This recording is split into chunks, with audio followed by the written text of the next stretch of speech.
आउ नाहांती पद्मश्री कमला पूजारी चिकित्साधीन अवस्था कटक एसीबी रे शेष निश्वास त्याग करछन्ती। से किडनी जनित रोग रे आक्रांत होई कटक बड़ मेडिकल रे चिकित्सित होउथिले। मृत्यु बेलकु कमला पूजारी बयस 76 वर्ष होइतिला। धान गवेषणा और संरक्षण पर कोरापुट जिलार एकमात्र आदिवासी महिला भावे से देश में परिचित थिले। केंद्र सरकार तांको पद्मश्री सम्मान रे सम्मानित करथिले। 2019 मार्च 16 तारिख रे तांको पद्मश्री सम्मान मिलिथिला। 100 अधिक किस्मर धान संरक्षण करी से बेस चर्चित थिले। कोरापुट जिला जयपुर ठारू 10 किलोमीटर दूर रे थिबा पात्रपुट गाँ थिला तांकर जन्मभूमि और कर्मभूमि।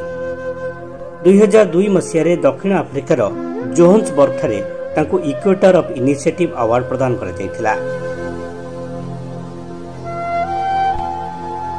2004 मसीह राज्य सरकार श्रेष्ठ महिला चाषी भावे तांको सम्मानित करथिले। से दिल्ली रे कृषि विशारद सम्मान मध्य पाइथिले। प्रथम आदिवासी महिला भावे राज्य योजना बोर्ड रो सदस्य मध्य थिले कमला पूजारी। असुस्थता कारणरू गत जुलाई 16 तारिख रे से जयपुर स्थित जिला मुख्य चिकित्सालय रे भर्ती होइथिले।